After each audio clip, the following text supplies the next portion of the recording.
จ้ะน้องสิเฮ็ดจังได๋ตุนคือว่าเฮ็ดเกาะแล้วว่าคุณสิเฮ็ด ฮะ ขายขนม อันนี้ได้เออและบ่มีเงินบ่มีคำต่อเติมบ่เด้อว่าจังไดคือเห็นตั้งแต่เสา บ่มีเงินต่อ บ่มีเงินเฮ็ดเติม เด้อประตู อืม ประตูห้องน้ำ ลี่เลยโอ้50,000เด้อเอาไว้อัน ขอบ ซื้อ คุณเด้อว่าล่ะที่เอาเงินให้น้องไอเดียขอบคุณเดินทางปลอดภัยเด้อซ่า ถูกโอ้พี่น้องเนาะคือเพิ่นรู้จักความในพี่น้องเนาะ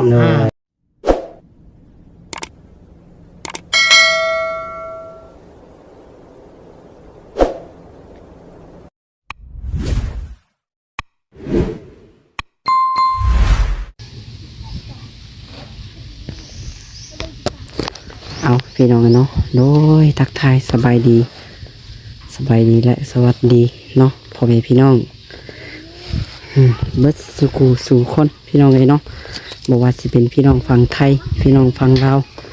ทางต่างประเทศนำเนาะการยินดีต้อนรับทุกท่านเข้าสู่ซ่องน้องหลาอีกคือเก่าคือเดิมเนาะ เพิ่มเติมก็คือในมื้อนี้พี่น้องเลยเนาะสิมาเบิ่งบอลทีจุดเก่าจุดเดิมพี่น้องเลยบอลเฮ็ดงานเก่าเนาะแต่กี่แต่ก่อนเนาะอุ้ยมารอบนี้พี่น้องเลยเฮ้ยเนาะแปลกหูแปลกตาลายแท้วะป้าโตน้องหลากะเพิ่งจะกายมามื้อนี้ได้พี่น้องเลยเดี๋ยวกะสิมาแวะเวียนเบิ่งเฮือนชานด้านแป้นของน้องไอเดียเพิ่นพี่น้องเลยเนาะตอนนี้ก็ยังอยู่ที่บ้านดงบางเงี้ยวคือเก่าเด้อน้องหลาเองก็ได้เนาะสิเข้ามาเบิ่งอัปเดตเบิ่งก่อนพี่น้องเลยเป็นจังใดน้องไอเดียเพิ่นอยู่จังใดกินจังใด ทางพอตู้สบายดีบ่เนาะอยู่ใส่ตอนนี้เฮ็ดอีหยังอยู่พี่น้องเอ้ยเนาะเนื่องจากอันนี้ก็บ่ได้เข้ามาอุ้ยแต่โดนนะพี่น้องเนาะตั้งแต่แล้วเฮ็ดเฮือนเฮ็ดชานเนาะเฮ็ดแล้วก็บ่ได้มาใกล้เลยว่าซั่นพี่น้องเอ้ยเนาะทางเบาเก้าว่าหยังจักอยู่ใส่เป็นจังไดพี่น้อง ซุมื้อนี้เนาะเอาเลาะเบิ่งรอบๆก่อนพี่น้องเอ้ยหันกล้องเบิ่งรอบๆก่อนมีร้านค้าอยู่นี่ก็ได้เนาะว่ะบ่ได้มาแต่ดนได้พี่น้องเอ้ยเนาะอีหยังตัวนี้ก็มีเสามีหยังเกาะออกมาอีกเนาะแต่ก็บ่ได้เฮ็ดบ่ว่าสิเกาะกระเทิบบ่หรือว่าจังไดต่อพี่น้องนี่เฮ้ยแปลกดายว่าเนาะเข้ามาอีบัดนี่มาเบิ่งทางนี้ก่อนเด้อปัดมาเฮือนทางนี้ก็ได้เฮ้ย พี่น้องนี่เนาะกำแพงอ้อมเฮือนได้บาดนี่หลังนี้ตะกี้มายังแบบกระตอกกระตูเป็นยังง่ายบ่ได้เนาะเอาแปลกหูแปลกตาหลายเติบพี่น้องเอ้ย เอาจะได้ก็ได้มาเข้ามาเบิ่งน้องไอเดียก่อนเนาะโอ้ยที่โตพี่น้องนี่เนื่องจากวันมาแต่โดนเนาะคนอยู่กับผู้ได้สบายดีน้องไอเดียสบายดีน้องถวยทองน้ำจำแซ่บพี่น้องเฮียเขาตาเป็นจังได้น้องไอเดียไม่ได้พ่อกันแต่โดนพี่น้องเลยเป็นปีหมดแหละเนาะ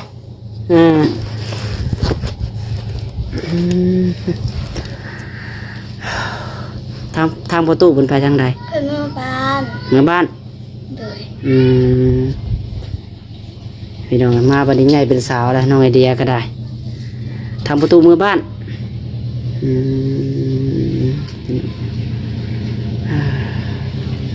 เป็นจังได้เล่าอยู่ดีมีแห้งหรือบ่น้องไอเดียได้สาเฮียนอยู่ห้องปอได้ละของปอซี่ได้โอ้เก่งเนาะห้องปอซี่เลยพี่น้องนี่ใส่น้องตีทองเป็นจังได้เนาะ พี่น้องเอ้ยมามันนี่ปาเตอเปลี่ยนแปลกหูแปลกตาลายเลยเนาะเปลี่ยนแปลงลายอืมแซ่บเลยเฮือเฮ้ยอยู่กับไผหน่อยเดียวตอนนี้ ประตูเมื่อบ้านกับไปนอนอยู่น้ำไม่ใหญ่ ไปนอนอยู่น้ำไม่ใหญ่เฮือนทั้งพวก โดย ให้น้องเตยทองไปน้ำมาอยู่พี่น้องเมื่อกี้นี้ ได้ยังกินตอนเที่ยง กินกับมุกน้ำไม้ หมูน้ำไม้ โดย พี่น้องอ๋อตัวเป็นจังไดเฮือน นอนรับฝันดีอยู่บ่แต่ละมื้อ ถ้าเอาฟันดีอยู่ เนาะทางอ้ายก็บ่ได้มาพี่น้องเนาะตั้งแต่เฮ็ดเฮือนแล้วเลยก็บ่ได้มาใกล้เลยเนาะเพราะว่านี่ก็ไปเวียกอุ้ยหลายอย่างเนาะกลับมาสู่อันเฮ็ดอยู่เฮือนอันนี้เฮือนนั้นอะไรวะเฮือนน้องแต่นี่เลยมาแวะเบิ่งดินน้ำพี่น้องจักเล็กจักหน่อยเนาะตอนนี้นี่ซะเอ้ยเนาะแม่นเนาะไปโซนายเลาะเบิ่งดูเฮือนซันเป็นจังไดข้างนอก ห้องน้ำห้องในได้ซะ ใช้ได้ปกติบ่ ห้องน้ำนะไปกินน้ำถ่ายบ่ได้ เต็มห้องน้ำเต็ม โดย ส่วนนายเลาะเบิ่งก่อนจังนะเดี๋ยวจังมาคุยกันใหม่ซะไป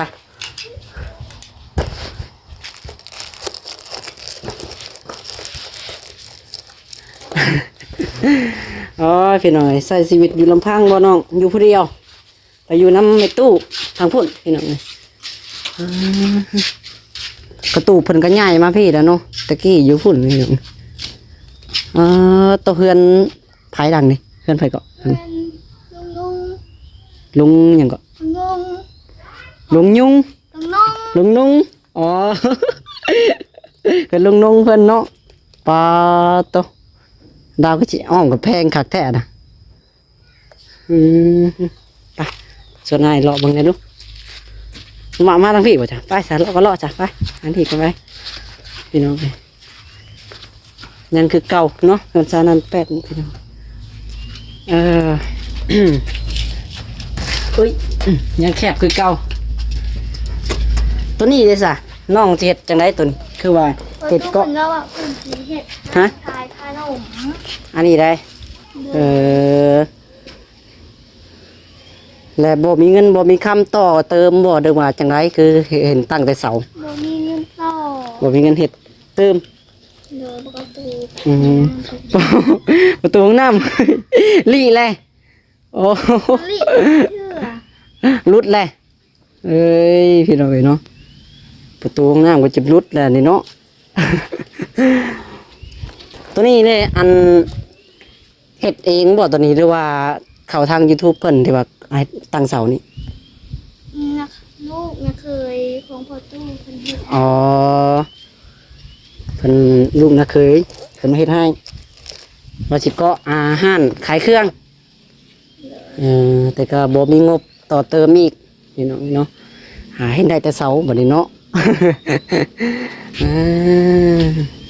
มามานั่งก่อนซะมา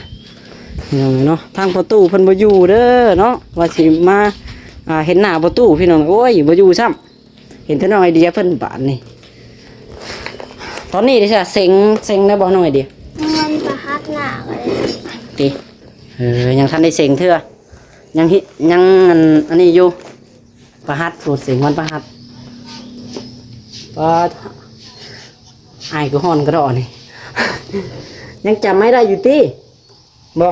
เกือบมันจำไม่ได้ เป็นอะไรเท่าเก่า อ๋อฮ้อนเด้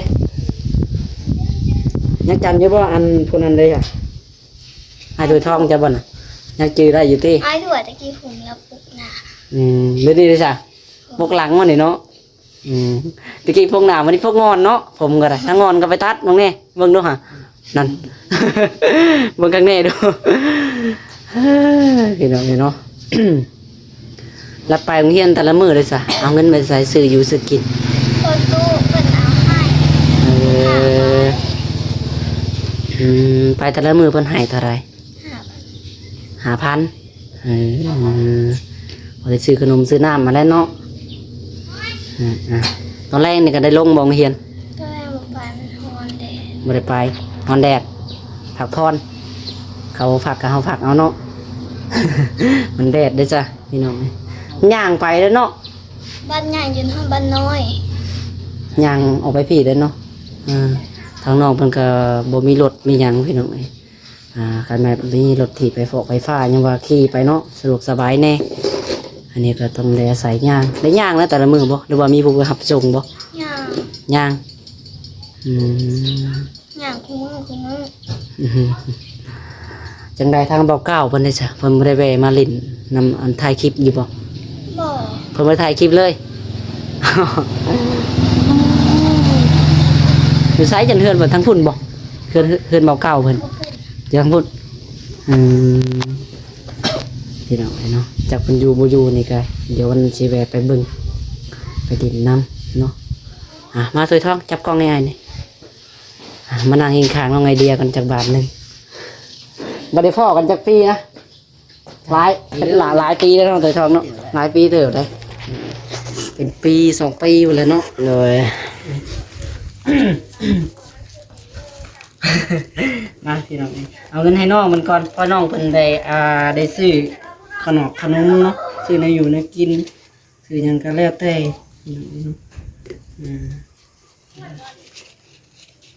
ทางบ่าวก็บ่มีเงินอันนี้ก็จน ยูทูบเบอร์จนน้องเอ้ยไปหาทายคิดไปสิอันนี้ก็ได้50,000เด้อเอาไว้อัน ขอบ ซื้อ คุณเด้อวาล่าที่เอาเงินให้น้องไอเดียขอบคุณเดินทางปลอดภัยเด้อซ่า ถูกโอ้พี่น้องเนาะคือเพิ่นรู้จักความในพี่น้องเนาะพอได้ให้เงินปุ๊บรถขอบใจอะไรพี่น้องเนาะดีดีแหละพี่น้องนี่แหละเพิ่นว่าคันว่านักเพิ่นเฮียนเนาะนักเฮียนเลยพี่น้องแม่นในครูสอนมาดีถือว่าเยี่ยมเนาะถือว่ามีมารยาทดีการเว้าการจาเพิ่นก็ได้เนาะถือว่าดีนั่นแหละพี่น้องเนาะจังไดก็ได้มีแต่อันให้น้องอะไรเนาะสู้ๆพี่น้องเอ้ยจะเปิดร้านค้าก็บ่มีงบต่อเติมเพิ่นว่า ได้แต่เสาประสันสู่สำหรับตอนตะกี้ห้าบ่สวยเทนแล้วบ่แม่นบ่แม่นได้เนาะบ่แม่นเฮามีแต่เฮ็ดแต่อันนี้เนาะติดกะโหล กะโหล แล้วก็ก่อโบกสาบเนาะแม่นค่าสิมาต่อมาสูตรชั่วมื้อนี้ก็เปลี่ยนแปลงหลายอยู่พี่น้องเนาะเอาน้ำไปประตูจุลี่ จักใส่งานสำไรนะน้องไปประตูจุลี่พี่น้องไปประตูห้องน้ำเบิ่นก็ได้จะดุดออกเลยเห็นได้จังสิเข้าได้บ่ประตูลี่โจมใส่บ่ สมใจ เป็นใครเยอะ ตัวและถ่ายก็มาน้องไอเดียไปถ่ายเรื่องหนู ไปเข้าอยู่พุ่นตอนนี้ประตูเพิ่นเมื่อบ้าน โดย ทำประตูเพิ่นอยู่บ้านไปทางไหนบ้านเพิ่น ชักเลย บ่จัก เอาบ่จักบ้านประตูบ่ได้เนาะ ฉันบอกไว้ลืม ลืมเก็บไว้เด้อเงินเด้อบ่าวให้เด้อ โดย เอาไว้ซื้อในยามจำเป็นเอาไว้ซื้อน้ำซื้อในไปโรงเรียนนั่นแหละเก็บไว้เอาไว้กินหลายมื้อเอาอีกเดียวก็สิเซ็งเด้เอาไว้ซื้อตอนเซ็งนี่แหละซื้อน้ำซื้อในพอได้กินซื้ออันลูกชิ้นทุกอย่างนั่นแหละพอได้กินกับข้าวได้กินกับข้าวอันคือบางทีนี่ก็คือว่ากินหมกน้ำไหม้เนาะยังใครแต่อยู่น้ำมันในตู้เนาะในตู้เพิ่นเบิ่งพี่น้องทำประตูเพิ่นก็บ่อยู่เพิ่นเมื่อบ้านว่าซั่น เพิ่นเมื่อเวียกบ่ โดย เอาซะพี่น้องโอเคเด้อบัดนี้เด้อเดี๋ยวน้องบ่าวขอตัวได้บัดนี้กลับเมื่อพุ่นก่อน เมื่อนหากินข้าวก่อนข้าวเที่ยงยังไม่กินได้นี่ก็ได้รีวมาก่อนยันน้องเพิ่นไปโรงเรียนพี่น้องมาเบิ่ง โดย มาเบิ่งแล้วก็สิกลับไปบนเวียกบนงานพุ่นแหละเนาะเอาจังไดก็โอเคอยู่ดีไม่แห้งน้องเลย โดย พี่น้องเนาะจังไดก็เนาะสำหรับคลิปนี้ก็หาทางบ่าวก็สิขอตัวไปก่อนสบายดีน้องไอเดียเนาะ สบายดี อยู่ดีไม่แห้งคิดเก่งๆเด้อเนาะให้เป็นเจ้าเป็นนายเป็นในครู พี่น้องเลยเนาะไปเดี๋ยวทางน้องลาก็ได้หารอบเบิ่งรอบๆจักเล็กจักน้อยเดี๋ยวก็สิจบคลิปลาคลิปพี่น้องเลยเนาะมาแวะเวียนเบิ่งน้องเพิ่นเบิ่งประตูก็ได้เนาะบ่โดยแต่สองก็ส่องจังหน่อยก่อนเนาะ อืมดูลิละรุดละดูห้องน้ำก็ได้เนาะน้ำในเพิ่นได้จ้ะเพิ่นใส่จังไดเนาะยังไปถามน้องเพิ่นได้พี่น้องบัดน้ำได้น้องบัดน้ำใน น้ำเกลือลุง เฮือนลุงนุ่งโอ้สื่อจักเอิ้นยากจังหน่อยบ่มีใดวะซะตะกี้คือมีใดอยู่ ตายแล้ว ใดตายแล้วอ๋อใดก็ตาย ยังขาดหลายอย่างอยู่พี่น้องเนาะข้างนอกนี่นะน้ำกับบุมีไส้ว่าสันไปขอน้ำกระเจ้าใดก็ตายตะกี้ยังว่ามีYouTube เนาะเขามาถ่ายพอได้อันซื้อนั่นซื้อนี่พี่น้องไงแล้วนี่บุมีไผมาหลินน้ำเลยบ่บุมี เป็นบนนะชนะ มาโดนมาเท่านึง เป็นกับมีเวลานี่ เพิ่นก็บ่มีเวลาเนาะคือบ่เตียงเด้อจ้ะบ่เตียงเด้อจ้ะ มาถึงแต่มือนั้น พอเตียงก็โดนมาเถอะหาสาเดียวเบาเมื่อก็ได้บันเด็ดได้เมื่อหากินข้าวก่อนไปใช่ท้องกี่ท้องออกรถ